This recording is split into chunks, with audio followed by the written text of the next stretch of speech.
최근에 등록한 한 가정을 지난주에 신방했습니다. 이 가정은 이름만 대면 아는 서울의 대형 교회, 아주 건강한 교회에서 신앙생활을 한 가정이었습니다. 사실 건강한 큰 교회가 주는 그 유익함이 얼마나 많이 있습니까?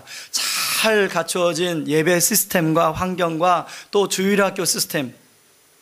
그래서 제가 궁금해서 그분에게 이렇게 물었습니다. 어떻게 그런데 그 큰 교회의 유익함을 다 내려놓고 이렇게 자그마한 교회에 오셨습니까? 그랬더니 그분이 하시는 말씀이 전에 섬기던 교회 목사님께서 이제 7년 동안 은혜를 받고 훈련을 받았으면 연약한 교회로 떠나라고 하셨다는 거예요. 그리고 그 말씀을 자기 말씀으로 받고 순종을 하는 차에 여러 가지 책을 읽는데 그중에 레디컬이라는 책을 읽고 그 책을 받고 읽으면서 굉장히 도전을 받아서 결심하게 됐더라는 것입니다. 그래서 저는 사실 레디컬이라는 책이 유행할 때 제가 그 책을 읽으려고 사놨다가 다른 책에 밀려서 못 읽고 제 책꽂이 있었습니다.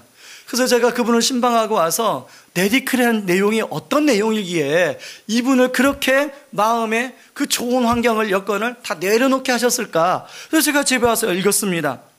이 책의 저자가요, 데이비드 플랫이라는 목사님이신데 이분은 항상 앞에 미국의 최연소 대형교회 담임 목사라는 닉네임이 따라다니는 목사님이세요. 그런데 이분이 이제 사역하는 교회가 승승장구 부흥하고 성장하는데 전혀 지장이 없어요. 그러다가 기회가 되어서 중국의 그 책에는 아시아의 지하교회라고 나오는데 제가 볼 때는 중국의 한 지하교회 같아요. 중국의 지하교회를 방문하게 됩니다.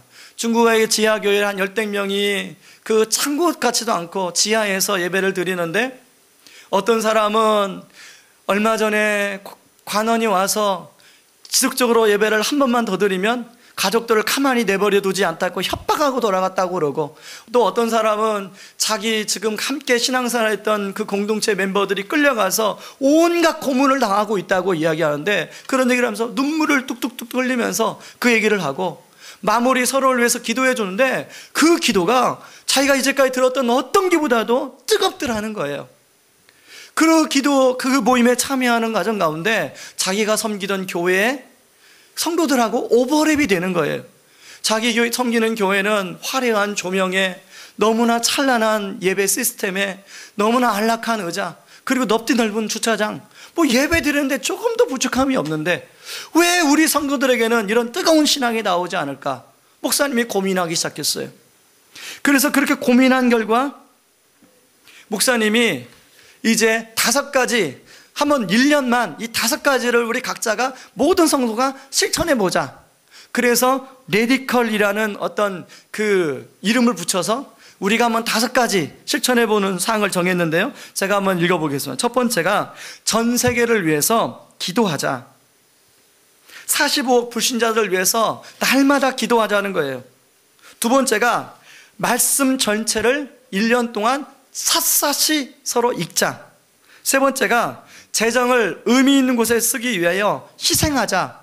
네 번째가 나를 필요로 하는 곳에, 필요로 하는 낯선 곳에 가서 섬기자. 5번째가 지역교회에 헌신하자. 이 5가지 운동을 벌였는데요. 그런데 놀라운 것은 이 운동을 벌이면서 성도들의 체질이, 신앙의 체질이 바뀌고 있다는 것을 경험하게 됐다는 거예요. 그리고 이곳저곳에서 그로 인한 하나님의 도우심과 간증을 경험하고 서로 간증하는 이야기들이 계속 들려져 오더라는 것입니다. 지금도 그 교회 홈페이지에 가면 그런 레디컬을 자기 삶에서 실천했더니 하나님께서 자기 삶에 이런 변화를 주셨다라는 그런 간증으로 넘쳐납니다. 그래서 그런 삶을 책으로 내게 된 것이 레디컬이라는 책입니다. 최근에는 이제 이게 교회 공동체적으로 어떻게 일어났나를 다시 한번 이권을 썼는데요. 레디컬 투게더라는 책이 나왔습니다.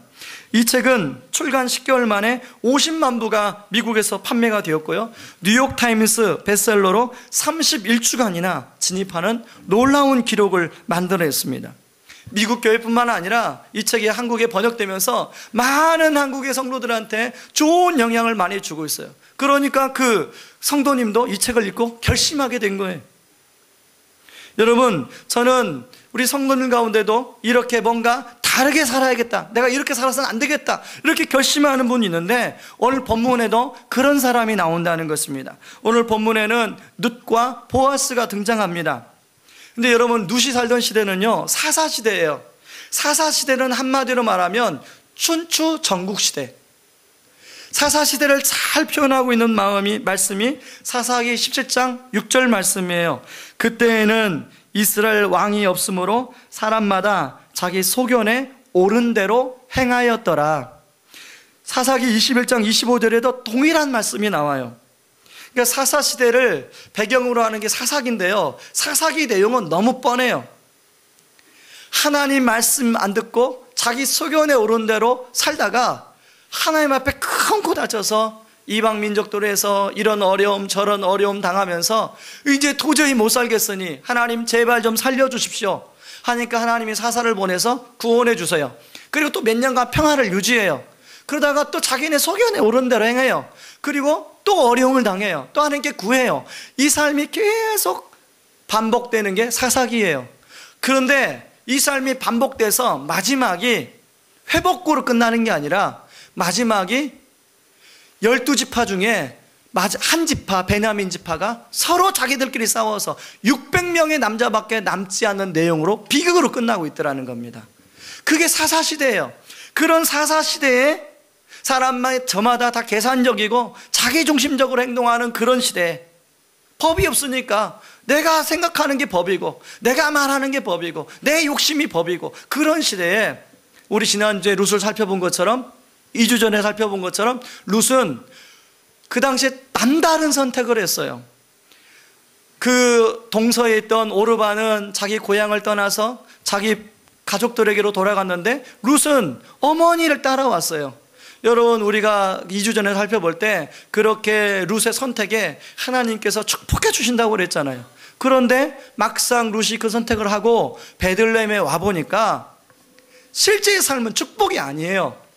기다리고 있는 것은 지독한 가난이고 배고픔이고 유대인들의 차가운 시선, 차가운 냉대, 그런 것들이 기다리고 있어요. 여러분, 룻을 표현할 때 보면 모압 여인 룻이라고 표현하는데, 이 모압 여인 룻이라는 것은 뭐냐면 나는 냉대받는 사람, 나를 따뜻하게 맞아주는 이가 없는 사람, 그런 뜻입니다. 그런 상황에서 이 룻과 나오미가 어떻게 살아가야 할지 막막했습니다. 여러분, 얼마 전에 탈북한 젊은 부부가 다시 북한으로 돌아가서 기자회견을 한 내용을 신문에서 아마 여러분 보신 분이 있을 거예요. 저는 무슨 이유 때문에 그 사람들이 다시 돌아갔는지 몰라요. 그런데 언뜻 기자회견을 보면서 언뜻 드는 생각이, 분명히 북한보다 우리나라가 잘 사는 건 맞아요. 그러나 그들이 북한에서 누렸던 어떤 따뜻함, 자기 어떤 공동체 안에 주셨던 따뜻함, 그런 게 있을 텐데 한국에 오다 보니까 한국 사람들이 냉대하고 무시하고 인격적으로 모멸감을 주고 그런 걸 견디다 못해 다시 돌아가지 않았을까, 그런 생각이 들더라고요. 정확한 건 저도 모릅니다. 우리나라의 다문화 가정이 지금 20명의 아이가 태어나면 그 중에 한 아이가 다문화 가정에서 태어난 아이라는 것입니다. 그런데 우리나라 지금 국민들은 이 다문화 가정에서 태어난 자녀들을 돌보고 함께 살아갈 마음의 준비가 안 돼 있다는 거예요.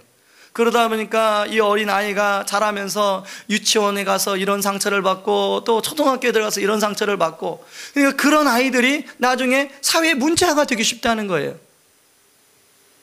여러분, 룻도 마찬가지입니다. 모압 여인이라는 이 꼬리표 때문에 룻은 자기 연민에 빠질 수가 있어요. 그리고 현실을 도피해서 숨어버릴 수가 있어요.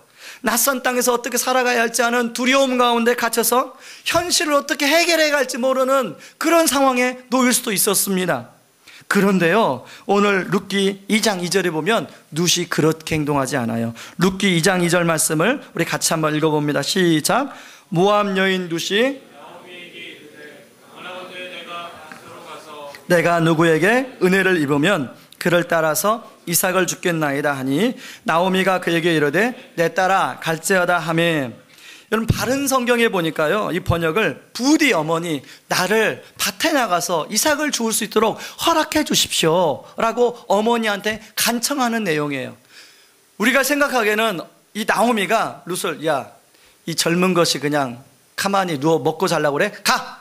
이삭이나 줘와. 그렇게 내보낸 게 아니라 어머니는 이 룻이 피해를 입을까봐 보호했는데 배고프니까 어머니 저라도 가서 위험을 무릅쓰고 보리 이삭을 주워오겠습니다. 제발 허락해 주십시오. 그렇게 간청했다는 거예요. 여러분, 여기 룻이 내가 누구에게 은혜를 입으면 이라는 말이 나오는데요, 여러분, 그 당시에 현실적인 관점에 보면 사사시대인데 은혜를 입을 확률이 많을까요? 해를 입을 확률이 많을까요? 여자 혼자 몸으로 그 거친 그 보리밭에 가면 해를 입을 확률이 훨씬 많아요. 최근에 아는 지인으로부터 문자 하나가 왔어요. 무슨 문제냐면 요즘에 신종 사기로 제 통장에 돈이 입금이 되는데 어떤 사람이 전화 와서 그 돈을, 입금된 돈을 다시 돌려달라고 전화 오면 돌려주지 말라는 그런 문자였어요. 그게 사기라는 거예요. 그게 무슨 사기인가 하니까 어떤 사람이 제 개인 어떤 명의를 이용해서 대출을 받아서 제 통장으로 넣는다는 거예요. 그러면 그 통장에 모르는 돈이 들어왔으니까 당연히 돌려주지 않겠습니까? 그럼 돌려주면 그게 이제 피해를 입는다는 것입니다. 그래서 그분이 하는 말씀이 이걸 여러 사람한테 알리라는 거예요. 여러 사람한테 지금 알리고 있습니다. 근데 그게 맞는지 안 맞는지 실제로 모르겠어요. 그래서 어떻든 간에 보이스피싱 사기 수법이 너무나 첨단화되고 있다는 사실은 맞는 것 같습니다. 여러분, 이 당시에 우리가 살고 있는 당시에는 엄연히 법이 있잖아요. 그런데도 이런 사기치는 사람들이 너무나 많고 해를 입히려고 하는 사람이 너무나 많은데 그 당시는 법이 없어요. 왕도 없어요. 내가 힘 있는 사람이 법이에요. 돈 있는 사람이 법이에요. 그런 시대에 이 모압 여인 이 룻이 보리 이삭을 줍다가 어떤 피해를 입을지 모른다는 것입니다. 그런데요, 룻은 그런 생각에 굴하지 아니하고 어떻게 2장 7절 한번 보세요. 2장 7절 같이 읽어봅니다. 시작. 그의 말이 나로 베는 자를 따라 단 사이에서 이삭을 줍게 하소서 하였고 아침부터 와서는 잠시 집에서 쉰 후에는 지금까지 계속하는 중이니이다. 이 말을 쉽게 말하면 룻이 전혀 모르는 사람한테 가서 내 상황이 이러니 나 이 밭에서 이삭을 줍도록 허락을 좀 해주십시오. 나에게 좀 일자리를 좀 주십시오. 여러분, 이게 얼굴이 두껍지 않으면 하기 어려운 부탁입니다. 그런데 룻은 그렇게 허락을 받고 아침부터 잠시 쉰 것을 제외하고는 계속해서 이삭을 줍고 있더라는 거예요. 여러분, 이제 금요일하고 어제하고 이틀 동안 우리 교회 김장을 400포기를 했습니다. 저도 금요일 날은 제가 좀 바빠서 못 갔고 어제 잠깐 시간을 내서 가서 김장하는데 저도 한 10포기는 했습니다. 예, 쪽으로 말하면 40쪽 정도를 제가 이렇게 버물렸는데 처음에 버물리는데 한 번도 안 해봤으니까 윤모 집사님이 얼마나 구박을 하시던지요. 자기도 구박하면서 배웠다고 막 구박을 하시더라고요. 제가 이름을 다 기억해놨어요, 구박하신 분들. 그런데 한 10쪽은요 그냥 이제 젊으니까 막 정신없이 하는데 10쪽 하고 나니까 허리가 얼마나 아프던지요. 그 다음부터는 이제 11쪽부터는 한 번 한쪽 바르고 허리 한 번 폈다가 또 한쪽 발랐다가 허리 폈다가 그렇게 김장 40쪽을 했습니다. 여러분, 김장 한 40여 분이 오셔가지고 김장을 함께 도왔는데 전 그분들한테 정말 감사한 마음이 있습니다. 여러분, 김장하는 것도 이렇게 허리가 아픈데 저는 어린 시절에 시골에 살았기 때문에 이삭을 많이 주워봤어요. 이삭 줍는 거에 얼마나 힘든지 몰라요. 그런데 룻이 왜 한 번도 쉬지 않고 이삭을 주었을까요? 저는 여기서 사표 쓰고 싶고 금방이라도 때려치고 싶은 직장, 안 때려치고 사표 안 내고 끊임없이 다니는데 그 다니는 남자들의 마음을 이해하겠더라고요. 왜요? 책임감. 처자식 때문에 책임감. 여러분, 아내들이요, 남편이 사랑하지 않는다고 너무 구박하지 마시기 바랍니다. 남편들은 그게 사랑하는 모습이에요. 책임감 하는 게. 국어 책임감이 아니라 그냥 책임감. 그런 성실함과 책임감으로 이제 이 룻이 그렇게 열심히 일을 하고 있더라고요. 왜? 자기가 이 보리 이삭을 줍지 않으면 자기 어머니가 굶어 죽고 자기가 굶어 죽으니까. 바로 이런 룻은 선택만 다르게 한 것이 아니라 베들레헴의 삶도 다른 삶을 살았던 것을 볼 수가 있다는 것입니다. 오늘 본문에는요, 또 다르게 사는 사람이 하나 나오는데 바로 보아스입니다. 룻기 2장 4절 말씀을 같이 읽어봅니다. 시작. 마침 보아스가 여호와께서 너희와 함께 하시기를 원하노라 하니 그들이 대답하되 여호와께서 당신에게 복 주시기를 원하나이다 하니라. 지금 버전으로 말하면 보아스는 사용자 측이고 보리 베는 사람들은 노동자 측입니다. 여러분, 사장님이 와서 일터에 오면 가장 궁금한 게 뭐겠어요? 일이 얼마나 진척이 됐는지, 일이 얼마나 시간 안에 끝낼 수 있는지. 아마 제가 사장님이라고 생각해 봤어요. 이거밖에 안 했어? 얼마나 했어? 이렇게 물어봤을 텐데 보아스가 그걸 묻지 않고 하나님의 이름으로 그들을 축복하고 있더라는 거예요. 그러니까 그 다음에 보리 베는 자들이 뭐라고 화답합니까? 역시 보리 베는 자들도 하나님의 이름으로 보아스를 축복하고 있어요. 여러분, 우리나라 노사관계가 보아스와 이 보리 베는 사람 같은 관계만 되면 우리나라 4월 5월은 노동항쟁이 없을 것입니다. 너무나 아름다운 모습이에요. 그것뿐만 아니라 보아스가 그 모압 여인 룻에게, 그 사환에게 룻이 어떤 사람이라는 이야기를 듣고 그 룻에게 친절을 베풀고 있는 내용이 나와요. 여러분, 다른 사람들은 다 자기중심적이고 계산적으로 살아가는 그 사사시대에 보아스가 왜 이렇게 남다른 모습으로 그렇게 섬겼을까요? 여기에는요, 룻과 보아스가 함께 갖는 공통적인 원동력이 있어요. 여러분, 룻이 고백한 1장 16절 17절을 보시면, 제가 다 읽진 않습니다. 어머니의 하나님이 나의 하나님이 되시리니, 또 17절에 보면 여호와께서 내게 벌을 내리시고 더 내리시기를 원하나이다. 다시 말해서 룻의 고백의 중심에는 누구에 대한 믿음이 있어요? 하나님에 대한 믿음이 있더라는 것입니다. 마찬가지예요. 보아스도 마찬가지입니다. 12절에 룻에게 해주는 축복을 보면 여호와께서 내가 행한 일에 보답하시기를 원하며 이스라엘의 하나님 여호와께서 그의 날개 아래 보호를 받으러 온 내게 온전한 상 주시기를 원하노라 하는지라. 룻은 그 낯선 땅에 와서, 베들레헴 땅에 와서 많이 마음이 위축됐을 거예요. 그런데 이 보아스의 말로 말미암아 룻이 위로를 받고 있더라는 거예요. 룻이 그 말이 굉장히 힘이 되었던 것 같습니다. 보아스가 이렇게 말할 수 있었던 것은 바로 하나님에 대한 믿음이 있었기 때문에 가능했다는 거예요. 여러분, 저는 룻과 보아스만 이렇게 남다르게 살아가는 것이 아니라 최근에요, 한 우리 교회 집사님이 저한테 보내주신 글을 보니까 이분은 삶의 현장에서 정말로 남다르게 살아가더라고요. 제가 그분의 양해를 얻어서 제가 한번 읽어보겠습니다. 저는 조그마한 개인 사업을 하면서 선택의 갈림길에 설 때가 상당히 많은 편입니다. 경쟁이나 입찰에 가면 발주가 제게 오게 해달라고 기도하지요.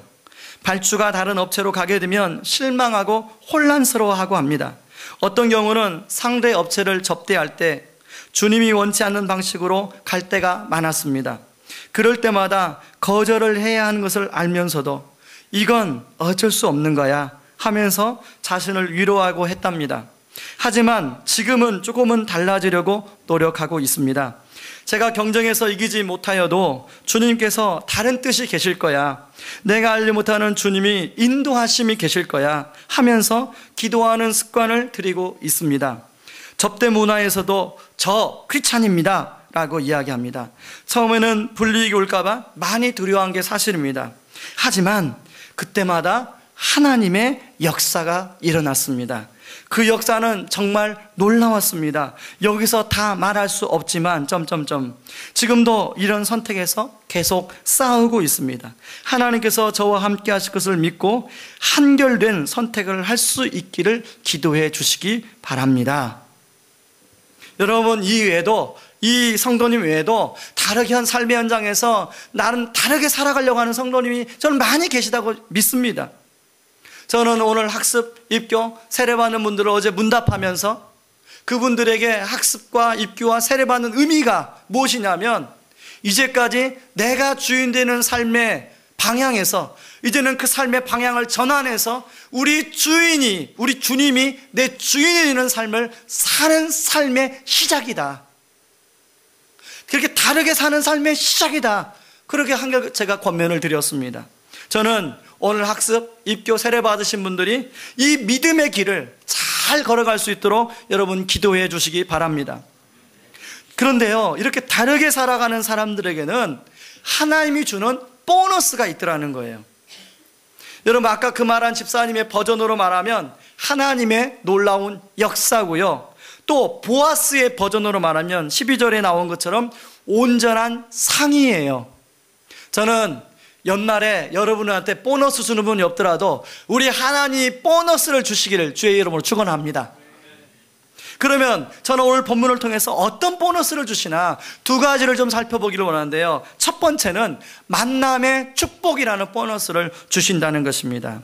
저는 가끔 유학 가는 자녀들, 또 군대 가는 자녀들 기도 부탁할 때마다 빼먹지 않는 기도가, 하나님, 우리 자녀에게 만남의 축복을 주시옵소서. 이 만남의 축복을 통하여 우리 자녀의 삶의 길이 열리게 하여 주옵소서. 그 기도를 꼭 드리는데요. 왜냐하면 여러분, 유학 가는 사람이나 이민 가는 사람은요, 공항에서 첫 번째 누굴 만나냐에서 인생이 달라진대요. 그만큼 만남의 축복이 중요합니다. 오늘 2절에 보니까요, 룻이 보리 이삭을 주우러 나가면서 뭘 기대해야 합니까? 은혜를 입기를 기대해요. 그런데 여러분, 아까도 말한 것처럼 낯선 환경 속에서 사사시대에 은혜를 입는 게 확률이 높습니까? 해를 입을 확률이 높습니까? 당연히 해를 입을 확률이 높아요. 그런데요, 오늘 이러한 룻의 사모함을 하나님이 어떻게 응답하시냐면 룻기 2장 3절 4절을 보시기 바랍니다. 룻이 가서 베는 자를 따라 밭에서 이삭을 줍는데 우연히 엘리멜렉의 친족 보아스에게 속한 밭에 이르렀더라. 룻기 2장 4절은 마침 보아스가 베들레헴에서부터 와서 베는 자들에게 이르되 여호와께서 너희와 함께 하시기를 원하노라 하니 그들이 대답하되 여호와께서 당신에게 복 주시기를 원하나이다 하니라. 여러분, 여기 우연히와 마침, 여기 우연히, 여러분, 그 수많은 밭 중에 룻이 그냥 우연히 그 밭에 간 거예요. 누가 그 밭에 가라고 한 게 아니에요. 그런데 우연히 그 밭에 갔는데 한참 죽고 있는데 마침 보아스가 나타난 거예요. 어떤 목사님 이 설명을 보니까요, 이 마침이라는 단어는 감탄사래요. 보라, 보아스가 나타났다, 이런 뜻이래요. 이 목사님은 이걸 쉽게 어떻게 설명하냐면 짠, 이런 게 짠, 우리말로 하면. 다시 말해서 한참 보리 이삭을 줍는 이 룻 앞에 보아스가 짠 하고 나타난 거예요. 여러분의 인생 앞에, 여러분의 자녀들의 인생 앞에 하나님이 보아스, 하나님이 보내시는 보아스가 짠 하고 나타나기를 주님의 이름으로 축원합니다. 예, 아멘 하는 분이 있고 아멘 안 하는 분이 있는데 아멘 하는 분들만 나타나길 바랍니다. 다시 한번, 여러분의 인생 앞에 보아스 같은 분이 짠 하고 나타나는 은혜가 있기를 바랍니다. 예, 이제 다 아멘 하신 것 같아요. 여러분, 보아스가 그렇게 룻을 만남으로 말미암아 룻은 어떤 은혜를 입습니까? 룻기 2장 9절에 보니까 그들이 베는 밭을 보고 그들을 따르라. 내가 그 소년들에게 명령하여 너를 건드리지 말라. 하나님의 보호하심, 보아스의 보호하심을 받게 돼요. 그리고 냉대와 무시를 받던 룻이 처음으로 따뜻한 위로의 말을 받습니다. 룻이 그 말을 받고 뭐라고 얘기합니까? 13절에 룻이 이르되 내 주여, 내가 당신께 은혜 있기를 원하나이다. 나는 당신의 하녀 중에 하나와도 같이 못하오나 당신이 이 하녀를 위로하시고 마음을 기쁘게 하는 말씀을 하셨나이다 하니라. 암담하기만 했던 양식 문제가 해결이 됩니다. 23절에 보니까 시어머니와 보리추수 끝날 때까지 먹고 살 수 있었던 양식 문제가 해결됐어요. 그리고 나중에 보니까요, 양식 문제만 해결된 게 아니라 룻은 소망이 없는 여인이었는데 보아스라는 남편을 만나게 돼서 새로운 소망이 되어주고 있다는 것입니다. 최근에 결혼 주례를 한 형제와 자매가 인사하러 왔어요. 그래서 제가 물었습니다. 그래, 너희 어디다 집을 얻었니? 직장은 천안인데 동탄에 오피스텔을 얻었다는 거예요. 그래? 그러면 교회를 어떻게 정했니? 교회를 어디다 정했냐고 물어보니까 아버지 어머니를 따라 분당으로 나가겠다는 거예요. 그래서 제가 대뜸 내가 주례했으니까 넌 내 말을 들어라. 그 생각 내려놓고 하늘빛 우리 교회로 가라. 제가 그렇게 부탁을 했습니다. 그리고 이제 지난주 주일날 이렇게 만났으니까 이번 주일날, 어제 혹시나 이 친구가 제가 홈페이지 들어가서 등록한 걸 확인해 보겠다고 그랬거든요. 근데 혹시나 또 까먹을까봐 어제 전화를 제가 했습니다. 형제한테. 형제, 어떻게 내일 교회 갈 건가? 그랬더니 자기가 근무가 잡혀 있대요. 그 회사 월화수 뭐 금금금 그런 회사거든요. 근무가 잡혀 있대요. 그러면 아내라도 보내라. 그리고 하늘빛 교회 목사님하고 통화해서 그 형제랑 통화를 하게 했어요. 제가 왜 그렇게 권면하냐면, 여러분, 교회를 정하는 게 쉬운 일이 아니에요. 첫 단추를 끌 때 잘 끼워야 돼요. 건강한 교회에 잘 정착해야 돼요. 그래서 그 형제, 내가 당신 주례 했으니까 당신은 내 말을 들어야 된다. 아마 그 이제 등록을 할 거예요. 근데 제가 왜 하늘빛 우리교회로 가라고 했냐면, 하늘빛 우리교회 왕재천 목사님은 제가 사랑의 빚을 진 분이에요. 제가 수원의 교회에서 3년을 사역하고 하나님 이제 좋은 목사님 만나서 제가 제대로 된 목회를 배우게 해주세요.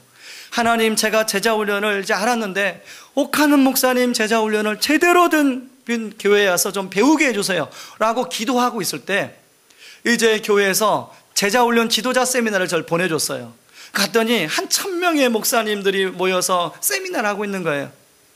거기서 누구를 만날 수 있겠습니까? 근데 마지막 날 이제 서울의 사랑의 교회를 탐방하는 시간이 있는데 버스 한 20대를 이제 바꿔서 갈아타는데, 여러분 가장 좋은 순서가 뭘까요? 가나다 순이 있잖아요.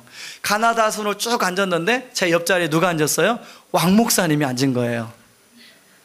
여러분, 저는 우연히 칼세미나 갔습니다. 우연히 버스를 탔습니다. 근데 마침 왕재천 목사님이 옆에 앉으신 거예요. 그러면서 거기서 서로 통성명을 하고 서로 이야기를 하고 1시간 동안, 그때 마침 왕 목사님이 이제 분당교회에 부임을 해가지고 사역을 시작할 때예요. 그러고 헤어졌어요. 한 5개월 있다가 연락이 왔습니다. 자기가 어느 훈련을 가는데 제자훈련을 대신 인도할 사람이 좀 필요합니다. 목사님 혹시 제자훈련 인도해 줄 수 있습니까? 그래서 저는 갔습니다. 갔더니요, 그냥 제자훈련 인도하는 게 아니라 모르는 아주머니들이 한 10분이 앉아 계신데 가운데 녹음기가 있더라고요. 시험 보는 거예요, 시험. 제가 교회를 옮기려고 하니까 이 사역자가 우리 교회 만나 안 만나를 테스트, 제자훈련을 인도하나 안 하나를 테스트해 보는 거예요. 녹음해서 누가 듣겠습니까? 그러니까 생판 모르는 10명의 아줌마를 데리고 제자훈련 인도하는 게 쉬운 일이에요. 여기에도 그분 중에 한 분 이렇게 계세요. 예. 쉬운 일이 아닙니다. 그렇게 해서 그런 여러 가지 우여곡절 끝에서 그 분당교회에 부임하게 되고, 분당교회에서 또 은혜를 입어서 여러분들을 만나게 된 거 아니겠습니까? 그러니까 저한테는 왕 목사님이 은인인 거죠. 그러니까 저는 그 은혜를 평생 갚아도 못 갚아요.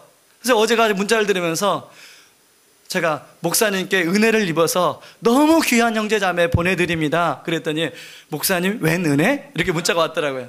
아니, 목사님이 저한테 베풀어 주신 은혜가 얼마나 많았네. 너무 많잖아요. 여러분, 저는 우리 성도님들이, 우리 성도님들의 자녀분들이 이런 만남의 축복을 누리기를 주의 이름으로 축원합니다. 특별히 우리 젊은 청년들, 우리 이제 학업 중에 있는 우리 자녀들, 만남의 축복을 받길 바랍니다. 비록 나는 가진 것이 없고 나는 내세울 것이 없지만 그 인생의 중요한 시점에 누굴 만나에 따라서 인생이 달라지는 줄 믿습니다. 아무리 배경이 좋고 배경이 화려할지라도 누굴 잘못 만나면 그 인생이 아무것도 안 되는 거예요. 저는 여러분의 자녀들을 위해서 그렇게 기도하시고 그 기도가 응답될 수 있기를 바랍니다. 두 번째는 축복의 통로에 보너스를 받는다는 것입니다. 여러분, 룻기 1장 마지막 절에 보면 이제 나오미가 돌아옵니다. 나오미가 이제 베들레헴으로 돌아오는데 많은 여인들이 뭐라고 이야기하냐면, 네가 나오미냐?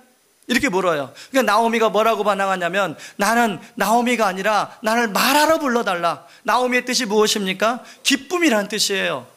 그러니까 네가 기쁨이야? 네 꼴을 보니까 기쁨 아닌 것 같은데? 비웃는 겁니다. 그러니까 나오미가 너무 힘드니까, 야, 나 나오미라고 부르지 말고 그냥 마라라고 불러라 차라리. 그러면서 뭐라고 나오미가 이야기하냐면 룻기 1장 21절 이렇게 얘기합니다. 같이 읽습니다. 내가 풍족하게 나갔더니 여호와께서 내게 비어 돌아오게 하셨느니라.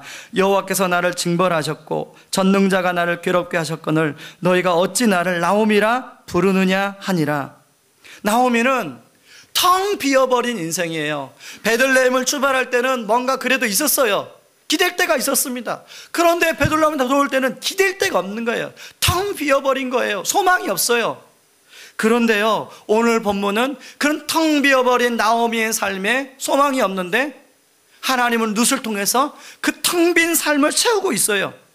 여러분, 룻기 1장 21절에 보면 텅 비어버렸다고 하는 나오미의 말에 룻에 대한 존재감이 있습니까? 없습니까? 룻에 대한 존재감이 하나도 없어요. 왜냐하면 룻이 자기의 인생을 풀어줄 거라고는 아무도 생각 못했어요. 나오미 생각 못했어요. 그런데 하나님은 룻을 통해서 이 나오미의 막혀버린 인생을 풀어주고 있더라는 것입니다. 어떤 면에서 풀어주냐면 당장 먹을 것이 없어 하루 끼니를 걱정해는 나오미 인생에 양식의 문제가 룻을 통해서 해결이 됩니다. 그리고 이제 자기 가정에는 남자가 없어서 그 이스라엘 제도에는 희년 제도가 있어서 기업을 희년이 되면 50년째가 되면 다시 물려받는 제도가 있어요. 남자가 없으면 물려받지 못해요. 그런데 룻을 통해서 그 기업을 물려받게 되는 축복을 누리게 돼요. 세 번째는 나오미는 남편도 잃고 자식을 잃어서 생명을 품게 될 소망이 없는 여인이었습니다. 그런데요, 나오미의 가슴에 새로운 생명을 안게 해주는 축복의 통로로 룻을 사용하고 있는 것을 볼 수 있습니다. 룻기 4장 14절에서 15절, 16절, 17절 같이 한번 읽어봅니다. 시작. 여인들이 나오미에게 이르되 없게 하지 아니하셨도다. 이 아이의 이름이 이스라엘 중에 유명하게 되기를 원하노라. 이는 내 생명의 회복자이며 내 노년의 봉양자라. 곧 너를 사랑하며 7 아들보다 귀한 내 며느리가 낳은 자로다 하니라. 나오미가 아기를 받아 품에 품고 그의 양육자가 되니 그의 이웃 여인들이 그에게 이름을 지어주되 나오미에게 아들이 태어났다. 여러분, 아이는 누가 낳았습니까? 룻이 낳는데 그 여인들이 뭐라고 해요? 나오미에게서 아이가 태어났다라고 얘기해요. 여러분, 여기 말하는 여인들이 누구예요? 1장에서 네가 나오미냐? 하고 조롱했던 여인들이에요. 그런데 룻을 통해서 축복이 채워지니까 더 이상 그렇게 조롱하지 않고 오히려 축복하는 찬송을 해주고 있더라는 것입니다. 여러분, 하나님은 룻이란 축복의 통로를 통해서 텅 빈 나오미의 삶을 다시금 하나님의 은혜로 채워가고 있는 줄 믿습니다. 룻이 이렇게 축복의 통로가 될 수 있었던 것은요, 바로 룻에게 보아스가 축복의 통로가 되어주었기 때문에 가능한 거예요. 오늘 본문에 보면 반복되는 몇 가지 단어가 나오는데요, 두 가지만 살펴보면 모압 여인, 모압 소녀라는 단어가 반복이 되고요, 또 은혜라는 단어가 한 4번 반복이 됩니다.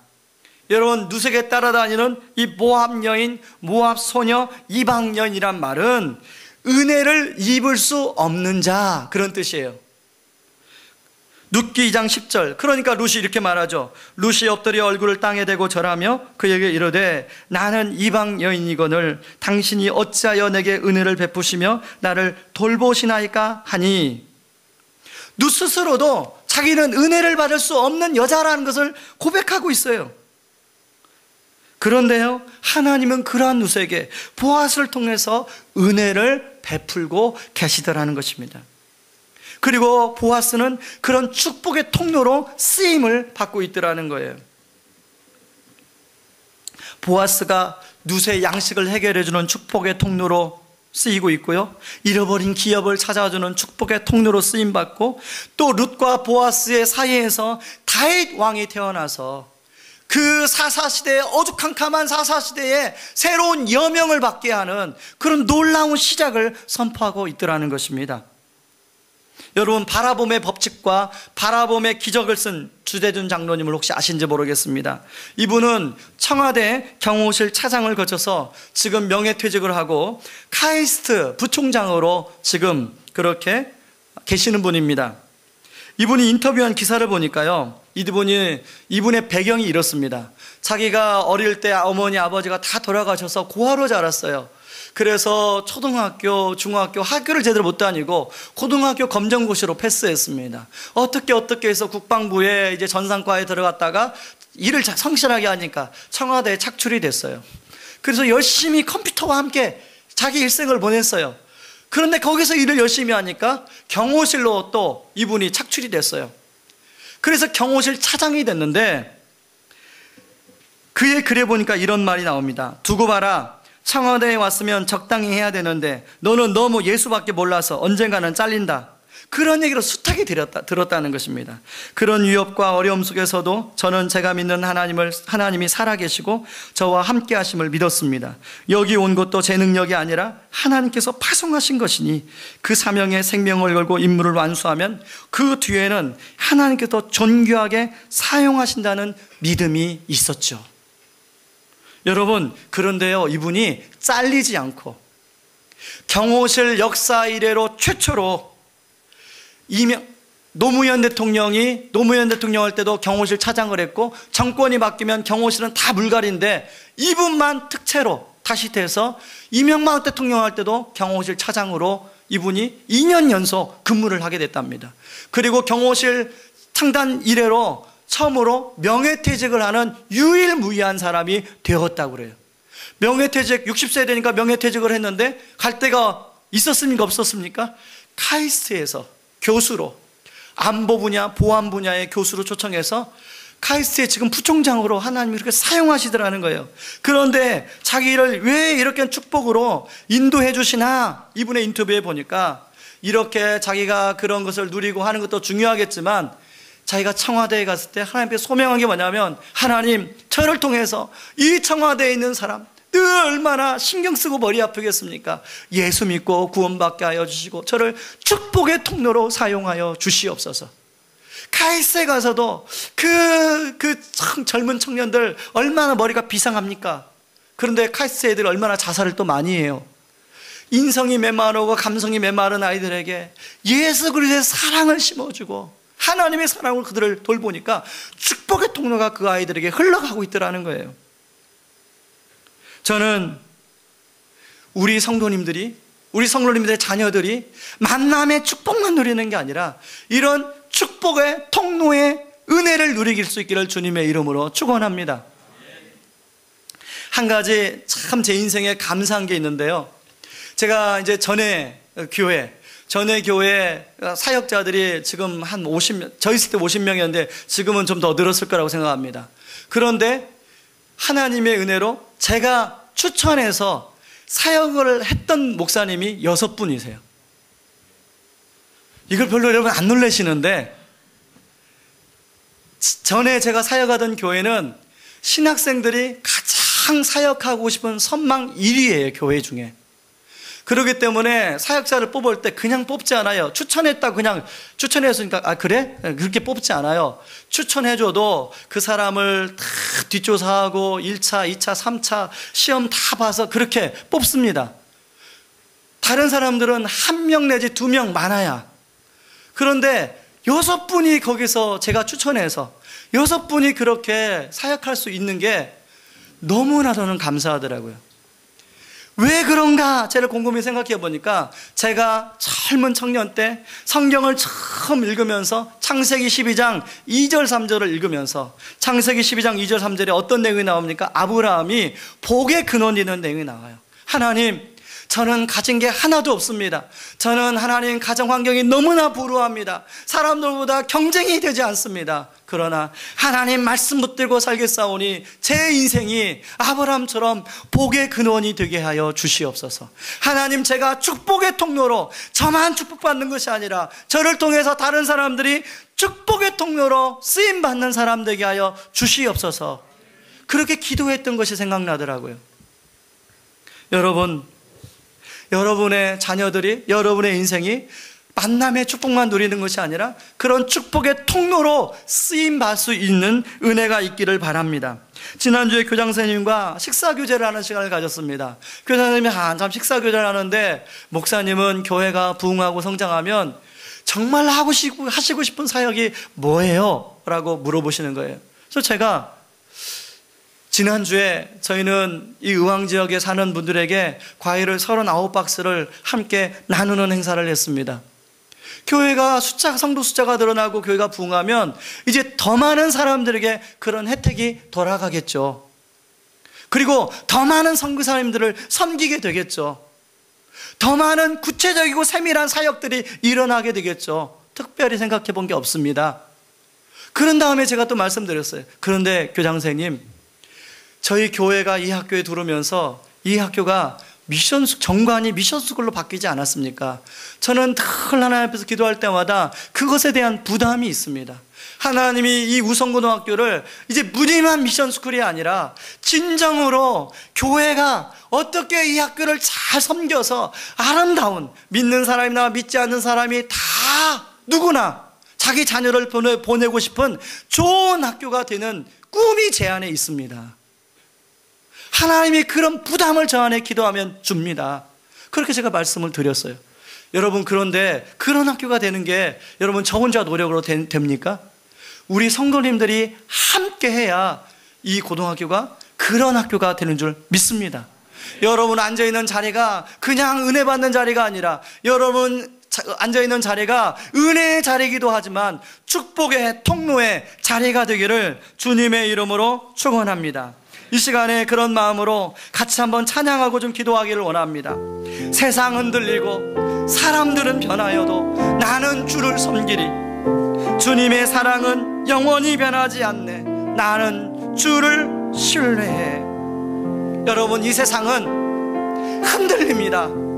그런데 믿는 사람들도 흔들려요. 그래서 어떤 사람은 주를 떠나서 하나님이 있어야 할 자리에 있지 아니하고 자기 소견에 오른 자리에 가서 그렇게 살아가려고 할 시대에 우리가 살고 있습니다. 그러나 하나님은 우리에게 여전히 살아계신다고 이야기하면서 너희들은 누처럼 보아스처럼 그렇게 다르게 살았으면 좋겠다.